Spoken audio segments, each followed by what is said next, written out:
Oversight is a term that has emerged to reflect how organizations oversee their project management systems.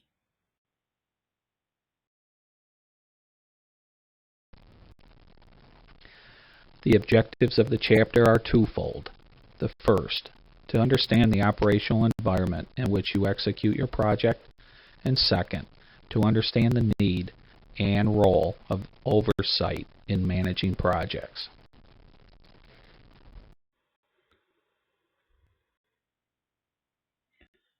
In the last few years, the paradigm shift to project oversight or governance has been profound. Project oversight can be defined as a set of principles and processes to guide and improve the management of projects. The intent is to ensure projects meet the needs of the organization through standards, procedures, accountability, efficient allocation of resources, and continuous improvement in the management of projects. A second purpose is to support the project manager.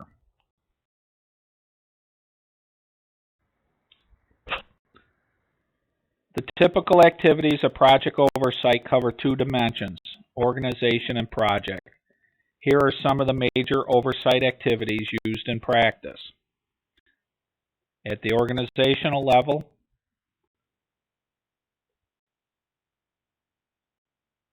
project selection, portfolio management, assess and evaluate maturity level of project management system, review progress and strategic priorities.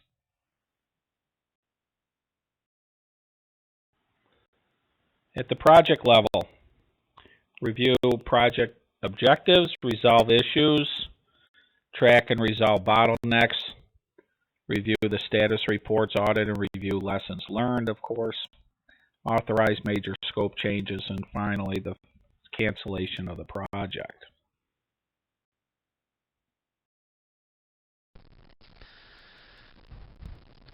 In almost all cases, oversight is interested in supporting and helping the project manager where needed.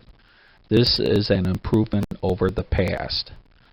The oversight function determines the environment in which the project manager will implement his or her project. This can affect the management of the project in a positive or negative manner. Depending on the size and complexity of the project, methods used to hold the project manager responsible and accountable will influence how performance is measured. The project manager, who is responsible for the day-to-day management, will probably be reporting to this oversight group at predetermined phases in the project. In short, project oversight supports project management at both the organization and project levels.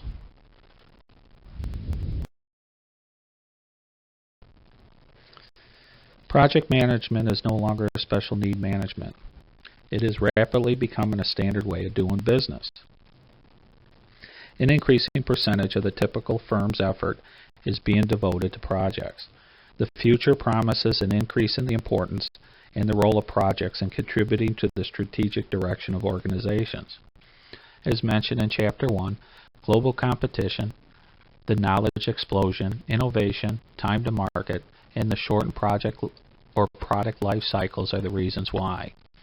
There are two major expected outcomes for the 21st century. The first is the scope of project management and system integration will increase. Related to this is the focus of the projects, as I mentioned just earlier, will shift from tactical to strategic. Also, the way the projects are managed, the discipline taken to manage these projects will increase.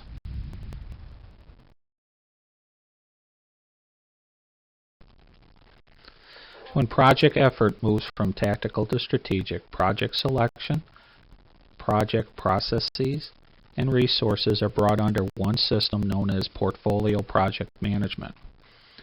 From Chapter 2, portfolio management integrates projects with current priorities, strategic thrust, and overall allocation of scarce organizational resources. This is a typical definition. Portfolio project management is the centralized management of projects to ensure that the allocation of resources to projects is directed towards projects that contribute the greatest value to the organizational goals. Project portfolio management supports management of multiple projects in a coordinated way to obtain the benefits not available from managing them individually. The development of portfolio project management is complemented by the movement to use a project management office. Most project-driven organizations have established project offices. The appearance of a project office frequently follows the implementation of project portfolio management. The project office is now used as a vehicle to support and manage the oversight activities. This is one definition. The project office is the unit responsible for the continued support of consistent application of selection criteria, standards, and processes, training and general assistance to project managers, and continued improvement in use of best practices. The project office frequently includes project portfolio management. Project portfolios and project offices both result in an integration function for planning and control. The project office also supports the integration of the processes of managing projects within a social cultural environment of the organization.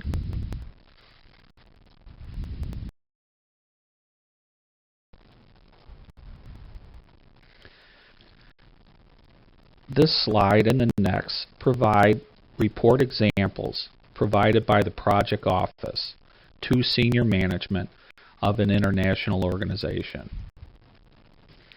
Note that such a report requires a standard format for all projects. In this case, this slide depicts a project portfolio cost summary report developed for top management. I will give you a few moments to just take a look at it. It is also in your book on page 568.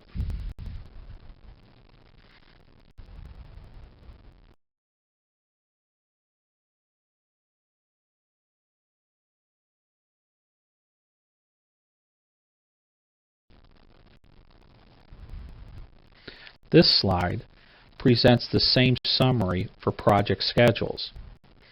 Additional detailed information for any specific highlighted project, such as the project schedule, cost status report, project team, is only a double click away if this is in electronic form. For example, please note the Smart Card project in the lower three-quarter of the report under EEC, or European Economic Community. It appears to be behind schedule. The cause can be identified by drilling down to the project schedules, the work breakdown structure, resources, or issues. Standard project formats such as these provide a wealth of information in multi-project organizations.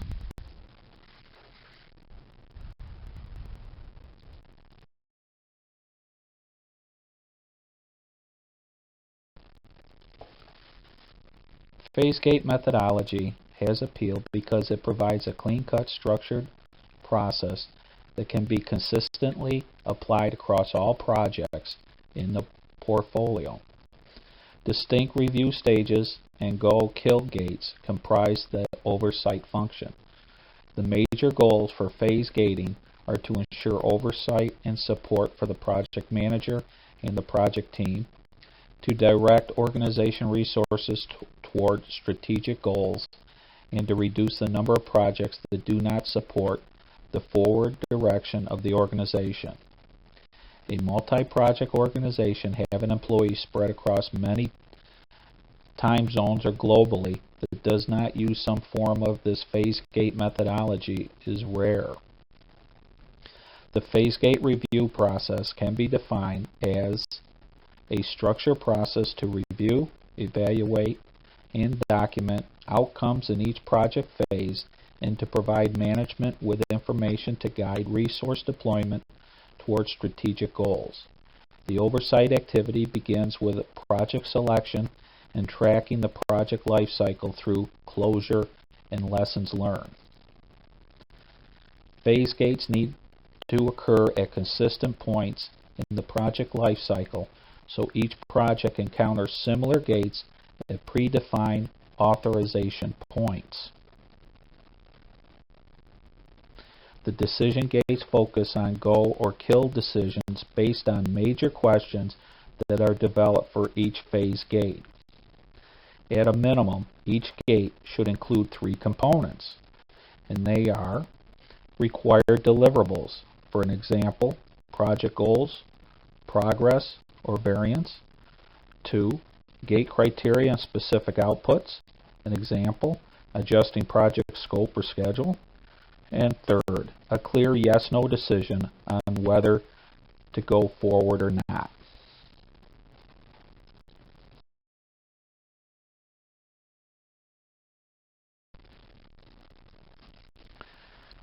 This slide illustrates a flow diagram of an abridged generic variation of phase gate methodology that has application across all types of projects.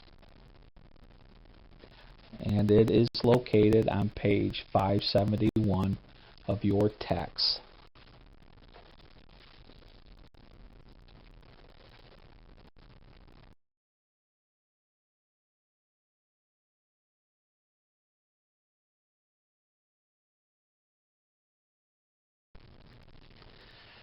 The purposes of all maturity models, and many are available, are to enable organizations to assess their progress in implementing the best practices in their industry and continuously move towards improvement.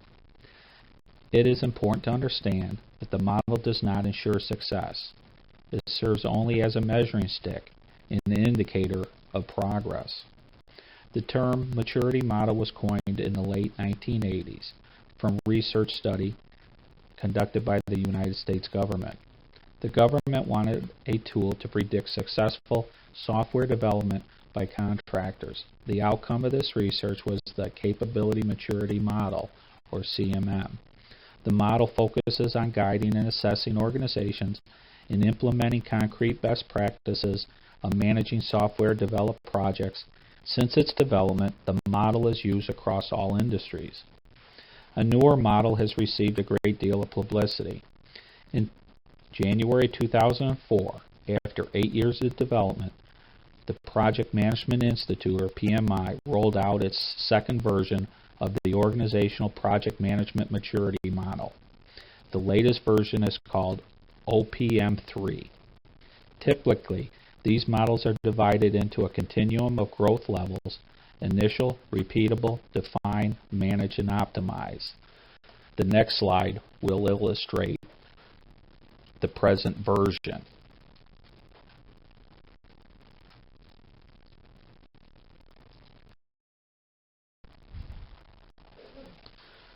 This slide illustrates the author's version of a maturity model, which happens to borrow liberally from other models. Level 1, ad hoc. No consistent project management process is in place. How a project is managed depends upon the individuals involved. With Level 2, the organization applies established project management procedures and techniques. This level is often marked by tension between project managers and line managers who need to redefine their roles. In Level 3, an organization-wide project management system tailored to specific needs of the organization with the flexibility to adapt the process to unique characteristics of the project is established. At Level 4, the organization develops a system for managing multiple projects that are aligned with strategic goals of the organization. And finally, in level 5, the focus is on continuous improvement through incremental advancements of existing practices and by innovations using new technologies and methods.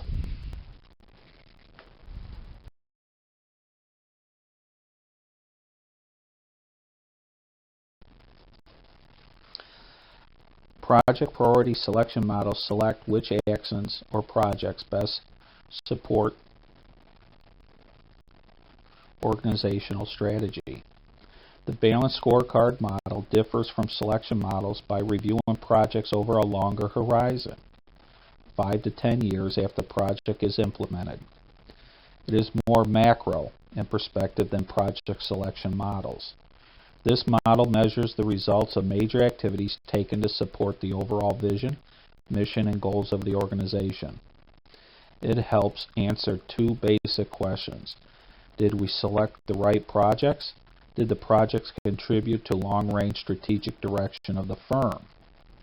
The scorecard model limits measures of performance to goals in 4 main areas: customer, internal, innovation, and learning. And I almost forgot financial measures. For example, a performance measure for a customer might be industry ranking for sales, quality, or on-time projects. Internal measures that influence employees' actions could mean time to market or reduction of time or design time to final product. Innovation and learning measures frequently deal with process and product innovation and improvement. As an example, the percentage of sales of profit from new product is often used as a performance goal and measure. Project improvement savings from partnering agreements are another example of an innovation and learning measure. Finally, financial measures such as return on investment, cash flow, and projects on budget reflect improvement and actions that contribute value to the bottom line. These 4 perspectives and performance measures keep vision and strategy at the forefront of all the employees' actions. The basic assumption here underlying the balanced scorecard model is that people will take the necessary actions to improve the performance of the organization on the given measures and goals. The balanced scorecard model and priority selection models should never conflict with each other.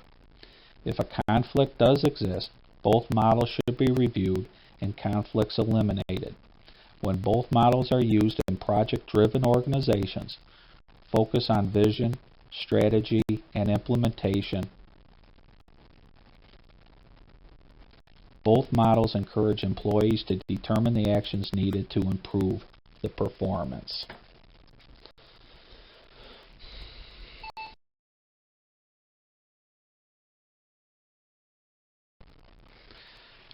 Just a few slides with some closing comments. Earlier, or very beginning of the lecture, I mentioned the 2 expected outcomes for the 21st century. One was the increasing discipline in the way projects are going to be managed. And how do you do that? Well, through training. Uniform training extending across the team makeup, the team culture, outside partners, and organizational support allows for standardization in practices and processes. The second is an organizational culture, that one of shared beliefs that support organizational flexibility and meeting the challenges of managing projects in today's global competitive environment.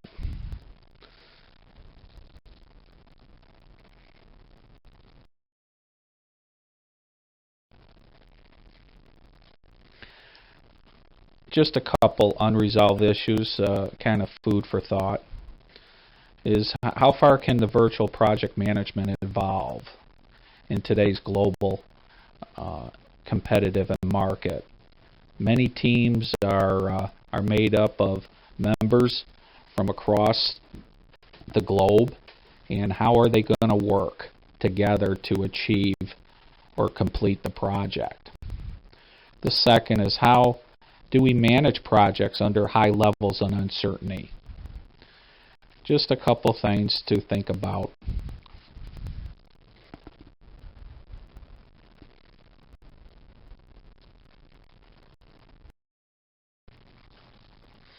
There is no set career path for becoming a project manager. Career avenues vary from industry to industry, organization to organization, and from profession to profession. One aspect of project managing that is unique is the temporary nature of the assignments.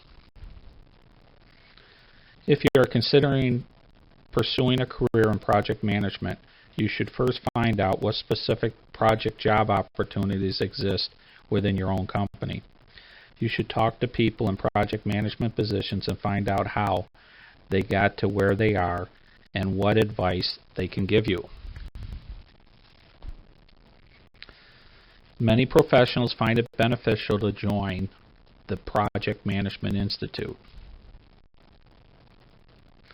As you accumulate knowledge and techniques, you need to apply them in your immediate job situation. Regardless of how competent and worthy you are, your project management skills must be visible to others for them to be recognized. In pursuing your ambition, you should continually be on the lookout for a mentor. Most fast-track managers acknowledge that mentors played a significant role in their advancement. Ultimately, your goal is to accumulate a portfolio of project management experiences that broaden your skill base and reputation.